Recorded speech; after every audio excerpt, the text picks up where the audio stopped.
Today is a new day to start again. Take each moment one by one and do the best you can. Yesterday doesn't matter, it only serves as a ladder. Tomorrow isn't guaranteed, so make your plans accordingly. Today is a new day to start again. Take each moment one by one and do the best you can. Grand Rising, today is a new day to start again. It is 11/18/2024. I walked to work yesterday, 3.2 miles. I enjoyed it. It took about an hour. It's a normal workout. I think I could probably do it in 45 minutes. I enjoyed it. It's safe, and I feel like I'm going to be able to do that as part of my life moving forward. So I was a little concerned that it would be more difficult, but I don't really think it's going to be a hardship. I had a short day Sunday, which is, I've talked about before, one of the best parts of this job is a short day on Sunday. I like to see faith in people, and I got to witness that yesterday, and that was something that I enjoyed, just being a part of people that were working together. I'm trying not to get personal about it, but I'm pretty simple. Some say boring and slow. A car will get you to work fast, and there's something, though, about walking and thinking. I thought about it. I had a problem a while back where I lost heat to my shower and I was having to take cold showers. And then I found out how beneficial taking cold showers are. And it's like the fountain of youth for men in some regards, of using that cold water and getting your body used to that. It's something about making your body endure in a controlled manner is practicing. It's making yourself stronger. And so it's kind of the same thing with walking to work. There's something about, there's also, I have this thing about your awareness and what you have an effect on. And we only can affect what is in our general awareness. If you're walking to work, you're out and you're becoming aware of this area. And it's not, you're not marking your territory, but you are definitely entering in an environment which is having an effect on you, and you're having an effect on it. And if you allow it to, it can really be helpful, is what I found. But I continually get reminded that it's going to get cold, that winter is going to be cold and it's going to become much more difficult. I understand that. I am fully aware. I like to think of that Frozen song from the movie Frozen. The cold never bothered me anyway. I think that there's something that can be found in everything that you're doing in your life. And that's just kind of what I'm trying to do, is take what I have and make the best of it.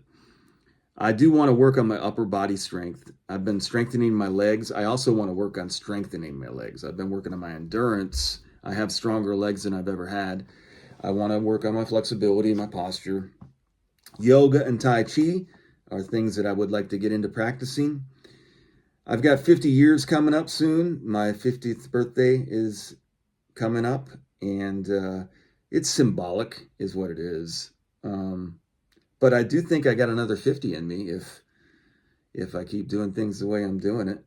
I think that I have potential to get another 50 in, and that's kind of cool to know that I've got, another lifetime ahead of me. So I want to gain strength so I can give if needed. I want to finish well. I enjoy writing. I've been told I have a gift with writing. So what I have, I want to give. My life, my voice. These videos help me with that right now, and maybe it develops into something else. But I've wrote here, I get into something much more deep, and I didn't really segue. So there's a very masculine element to the personification, the rib, Adam's rib. I talk a lot about our words, the English language, the translation, the intent.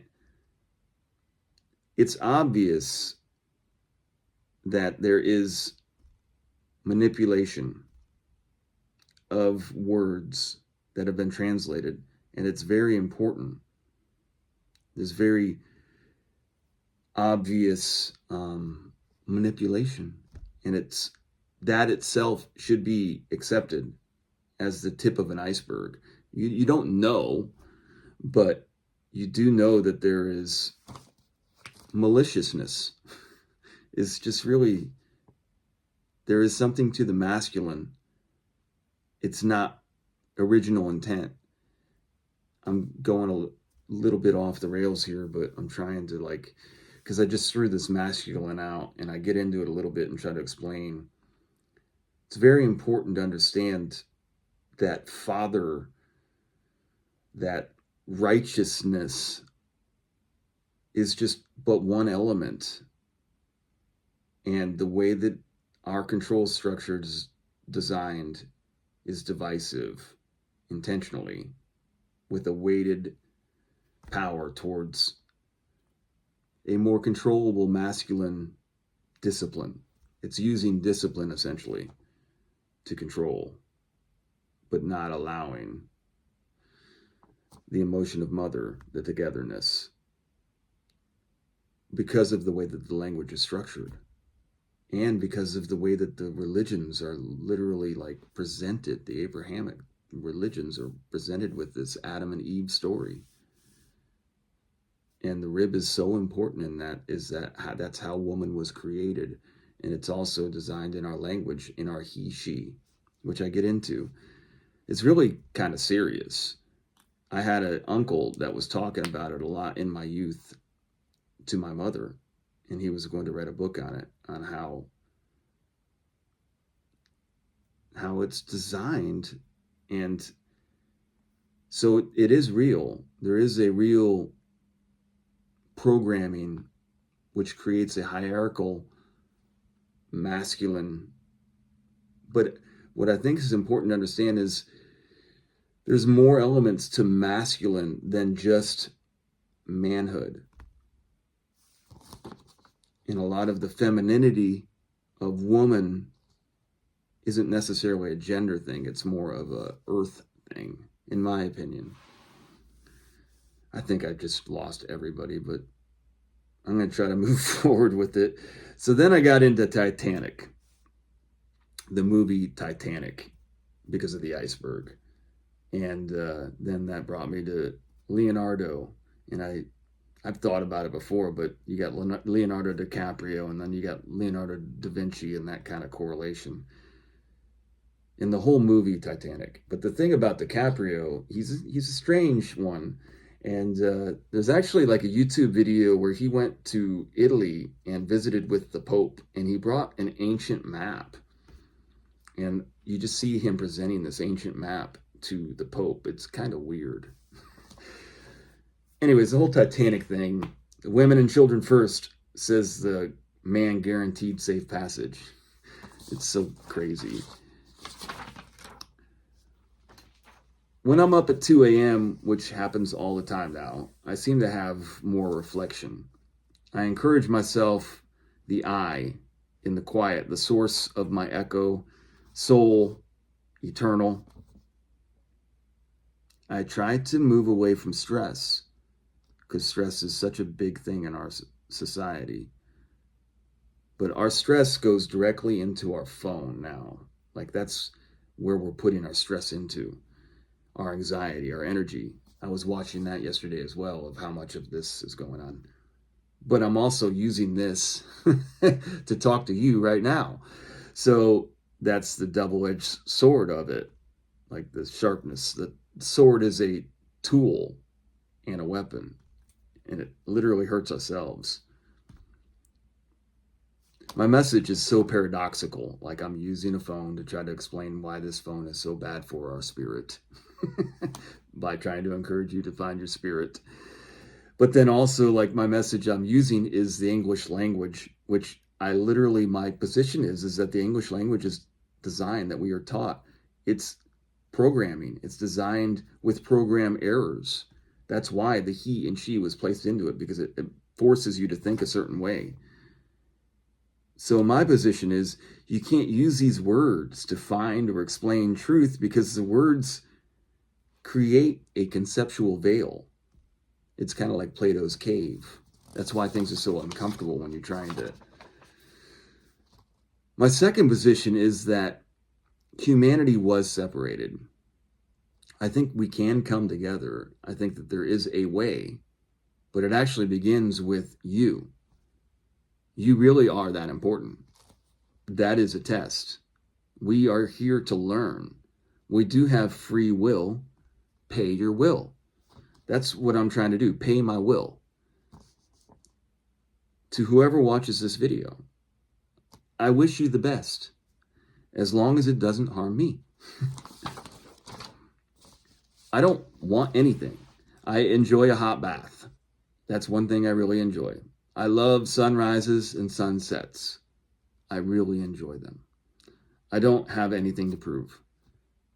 This is a masterpiece. It's almost silly to see helicopters on Mars. It is silly. If you are looking for enlightenment, go chop wood and carry water. When you find enlightenment, go chop wood and carry water. The most important reminder to myself is to remember to remind myself. That's it. I have to remember to remind myself to do the things that I told myself to do. But when you're out in public, you got tied up. You're out on display. Basically, you're using everything that you've done up until that point, and you can't be thinking too much outside of your present moment. When you are a representation. You have moment power, especially when people are involving you. You are on the social stage. Where you are and what they think does matter, what other people think. So if you practice discipline, when you play, it's that old adage of preparation meets opportunity. That's what people call luck. If you're humble, quiet, boring, slow, well-rested, you're in your best position. If you're working on being disciplined, improving your endurance, you get to live in this magical realm. It is magical. The tortoise is magical. The hare is magical. We live in a magical realm, and we are magical. The phone in your hand is magical. There's power in moments. Luck is when preparation meets opportunity. Can we store the luck? If we practice discipline, you're just more lucky, because when opportunity comes, you are the most prepared. I'd rather be lucky than good, if lucky means disciplined. Do great. Be great. Be grateful. Give away your greatness. It ain't about money. It ain't about time. For me, it's about moments, each one more powerful. Have an awesome day out there.